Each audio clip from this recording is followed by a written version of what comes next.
नमस्कार दोस्तों, accounts club में आपका बहुत बहुत स्वागत है। दोस्तों, ये हमारा टेली प्राइम कोर्स का चैप्टर 3 है। दोस्तों, अकाउंटिंग करने का जो मेन उद्देश्य होता है वो होता है किसी बिजनेस का प्रॉफिट एंड लॉस को निकालना। पर साथ ही साथ ये इंश्योर करना होता है, ये सुनिश्चित करना होता है कि जो प्रॉफिट एंड लॉस निकाला गया है वो करेक्ट और उचित हो। तो इसके लिए अकाउंटिंग के द्वारा किसी न किसी मेथड को आधार मानकर अकाउंटिंग की जाती है, किसी न किसी पद्धति को आधार मानकर अकाउंटिंग की जाती है। इसे ही कहते हैं बेस ऑफ अकाउंटिंग। तो बेसिकली इस चैप्टर में हम यही सीखेंगे कि किस मेथड को हम आधार मानकर अकाउंटिंग करें कि हमारा जो प्रॉफिट एंड लॉस हो वो करेक्ट और उचित निकले। दोस्तों, अकाउंटिंग करने के दो मेथड होते हैं, दो आधार होते हैं। पहला आधार होता है कैश बेस अकाउंटिंग और दूसरा मेथड होता है एक्रूअल बेस अकाउंटिंग। तो कैश बेस अकाउंटिंग क्या होता है?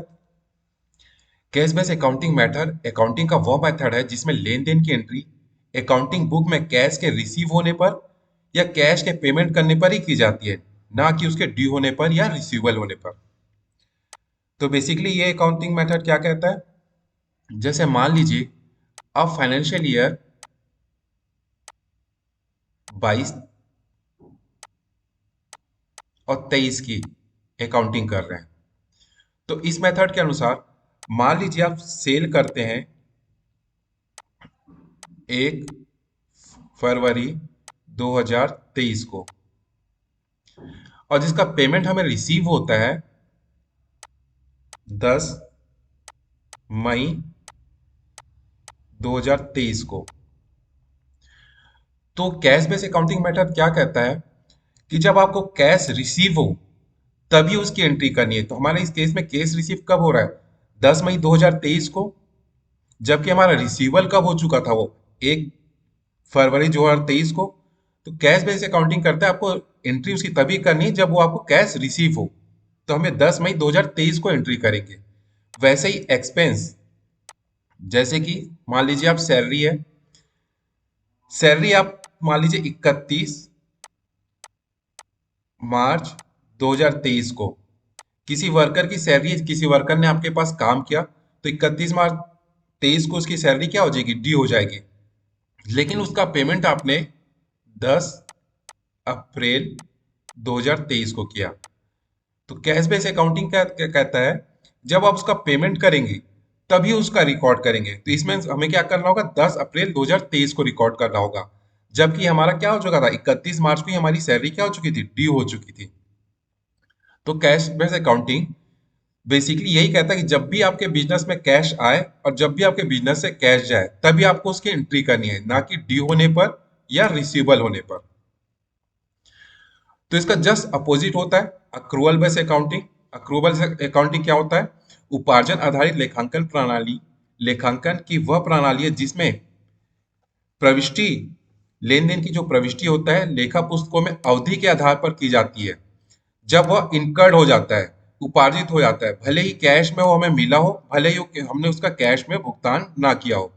मान लीजिए फाइनेंशियल ईयर 22-23 की अगर आप अकाउंटिंग कर रहे हैं और आपने सेल 1 फरवरी 2023 को किया और उसका पेमेंट जो हमें रिसीव हुआ है वो 10 मई 2023 को। लेकिन एक्रूअल बेस पे जब हम अकाउंटिंग करते हैं तब हम उसकी एंट्री कब करेंगे? 1 फरवरी 2023 को, जब वो रिसीवल हो जाएगी। ये हमारी क्या होगा? यहाँ पे हमारी जो पेमेंट रिसीवल हो जाएगी, हमारी जो इनकम है रिसीवल हो गई है। तो हम 10 मई 2023 को एंट्री उसकी नहीं करेंगे, भले ही उसका पेमेंट हमें कभी भी मिला हो।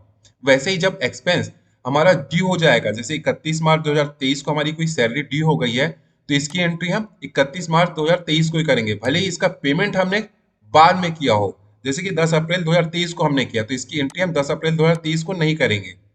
इसकी एंट्री हम अपने बुक्स में कब लेंगे? 31 मार्च 2023 को। तो यही होता है एक्रूअल बेस अकाउंटिंग। चलिए इसको एक एग्जांपल के साथ समझते हैं।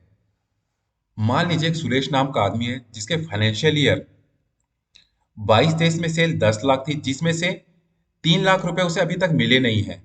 और इसी साल में उसे 5 लाख रुपए की सैलरी अपने स्टाफ को देनी थी जो कि ड्यू हो चुकी है, और जिसमें से 1 लाख रुपए अभी तक उसने दिए नहीं है। तो अगर सुरेश की फाइनेंशियल ईयर 22-23 की प्रॉफिट अगर हमें जानना हो तो किस तरह से जान सकते हैं? तो इसका प्रॉफिट क्या होगा? तो एक बुद्धिजीवों का वर्ग हो सकता है जो ये कहे कि सर उसका जो सेल है हम 7 लाख रुपए लेंगे। क्यों? 10 लाख रुपए तो उसकी सेल है, जिसमें से उसे 3 लाख रुपए अभी मिले नहीं, तो उसकी सेल हम लेंगे 7 लाख रुपए। और जो एक्सपेंस है, जो सैलरी है, जिसमें से उसे 5 लाख रुपए उसकी डी हो चुकी है, लेकिन उसने अभी तक 1 लाख रुपए दिए नहीं है, तो 1 लाख रुपए को हम 5 लाख से माइनस कर देंगे, तो उसका जो एक्सपेंस हुआ वो 4 लाख रुपए हुआ। तो इस प्रकार से उसका जो प्रॉफिट आएगा वो हो जाएगा 3 लाख रुपए। वहीं दूसरे बुद्धिजीवियों का वर्ग हो सकता है जो ये कहे सर ऐसा नहीं होगा, ऐसा होगा कि जो जो सेल है उसका सीधा सीधा 10 लाख रुपए लेंगे, भले ये 3 लाख रुपए उसे ना मिले हो, वो क्या उसे मिल जाएंगे, तो 10 लाख रुपए हम लेंगे। वैसे ही एक्सपेंस है, जो सैलरी है, वो जो उसका ड्यू हो चुका है 5 लाख रुपए, वो हम लेंगे यहाँ पे, क्योंकि हम आज नहीं तो कल तो उसका पेमेंट हम कर ही देंगे। तो ये हमारे फाइनेंशियल ईयर 22-23 से रिलेटेड इसका पूरा का पूरा हम एक्सपेंस इस साल ही बुक कर लेंगे। तो सुरेश की जो इनकम और प्रॉफिट होगी वो होगी 5 लाख रुपए। तो इसमें से दोनों कौन से सही है? तो एक तरीके से देखा जाए तो दोनों ही सही हैं, क्योंकि ये वर्ग वाले जिन्होंने इन्होंने सुरेश का प्रॉफिट निकाला है, उन्होंने हो सकता है कैश बेस अकाउंटिंग को फॉलो करते हुए प्रॉफिट निकाला हो, और इन्होंने जो प्रॉफिट निकाला है वो एक्रूअल बेस अकाउंटिंग को फॉलो करते हुए प्रॉफिट निकाला हो। तो दोनों में से कौन सा सही है? तो देखा जाए तो ज्यादा उचित या ज्यादा करेक्ट कौन सा प्रॉफिट हमें लग रहा है, जो हमें एक्रूअल बेस अकाउंटिंग देता है। ज्यादा करेक्ट और उचित प्रॉफिट हमें कौन देता है? Accrual base accounting. तो इसलिए अकाउंटिंग के हम इसी मेथड को फॉलो करते हैं। कैश बेस अकाउंटिंग हमें क्या होता है? करेक्ट और उचित प्रॉफिट नहीं शो करता है।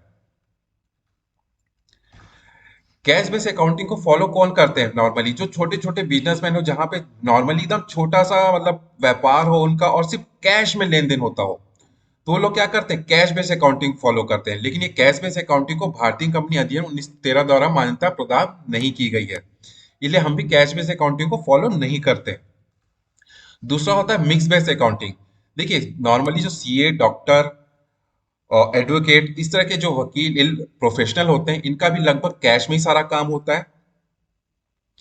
तो इन लोग अपना क्या, receive payment account, trading account तो बनाते नहीं है, रिसीव पेमेंट अकाउंट या इनकम एक्सपेंडिचर अकाउंट या प्रॉफिट एंड लॉस अकाउंट, ये अकाउंट बनाते हैं, क्योंकि इनका भी पूरा जो बिजनेस होता है कैश बेसिस होता है। लेकिन ये क्या करते हैं कि मान लीजिए इनको कोई क्लाइंट है इनका, जैसे कोई डॉक्टर है,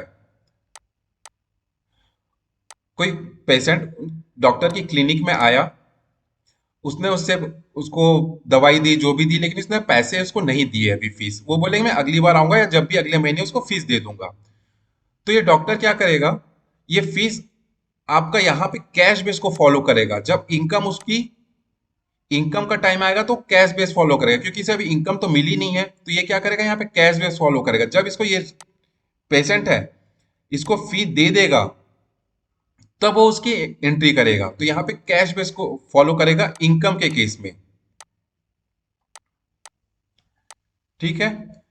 और लेकिन जब एक्सपेंस की बारी आएगी, जैसे मान लो इसके यहाँ पे कोई कंपाउंडर है, उसने मार्च महीने 1 मार्च से 31 मार्च तक काम किया, 1 मार्च से 31 मार्च तक काम किया इसके यहाँ, तो इसकी सैलरी तो ड्यू हो चुकी है। लेकिन इसने पेमेंट कब किया? 15 अप्रैल को। तो कैश बेस अकाउंटिंग तो क्या कहता है, जब आप 15 अप्रैल को आप पेमेंट करोगे तभी आप खर्चे की बुक करोगे। लेकिन यहाँ पे एक्सपेंस बुक करने के समय में ये क्या कर लेते हैं? एक्रूअल बेस को फॉलो करते हैं। तो अपने बुक्स में एंट्री कब लेंगे? जब वो ड्यू हो जाएगी, जब उनके ऊपर लाइबिलिटी आ जाएगी सैलरी की 31 मार्च को, तभी वो अपने बुक्स में एंट्री करेंगे। तो इनकम के समय में वो कैश बेस को फॉलो करते हैं और एक्सपेंस के समय वो एक्रूअल बेस को फॉलो करते हैं, इसलिए क्या कहते हैं? Mix base accounting. तो ये न्यायालयों के द्वारा ये पूर्णतः स्वीकृत आधार है, तो इस बेस पर अकाउंटिंग की जाती है। नॉर्मली ये प्रोफेशनल लोगों के द्वारा अपनाया जाता है। और एक्रूअल बेस अकाउंटिंग सारे बिजनेसमैन अपनाते हैं। एक्रूअल बेस अकाउंटिंग को भारतीय कंपनी द्वारा मान्यता प्राप्त होती है। व्यापार का सही लाभ यानी प्राप्त करने के लिए, सही लाभ या हानि पता लगाने के लिए एक्रूअल बेस अकाउंटिंग के आधार पर ही अकाउंटिंग की जाती है। बिजनेसमैन साधारण इसी अकाउंटिंग मेथड को अपनाते हैं। तो हम क्या करना है? एक्रूअल बेस अकाउंटिंग सही और उचित हमें क्या होता है? प्रॉफिट एंड लॉस बताता है, इसलिए हम बेसिकली एक्रूअल बेस अकाउंटिंग को ही फॉलो करते हैं। और इसी बेस पे ही हम जब उधार में भी किसी को माल बेचते हैं उसकी भी एंट्री हम अपने बुक्स में करते हैं। तो आई होप, आशा करता हूँ इस वीडियो में आपको समझ आ गया कि हमें किस बेस पे अकाउंटिंग की जाती है और किस बेस पे अकाउंटिंग की जानी चाहिए। तो अगर ये वीडियो आपको अच्छी लगी तो वीडियो को लाइक कर लीजिएगा, चैनल को सब्सक्राइब कर लीजिएगा और बेल आइकन को प्रेस करके नोटिफिकेशन को ऑन कर दीजिएगा, ताकि आने वाले चैप्टर की वीडियो का नोटिफिकेशन आपको मिल सके। जल्दी मिलते हैं किसी नेक्स्ट वीडियो में हमने नेक्स्ट चैप्टर के साथ। तब तक के लिए धन्यवाद। पढ़ते रहिए, सीखते रहिए।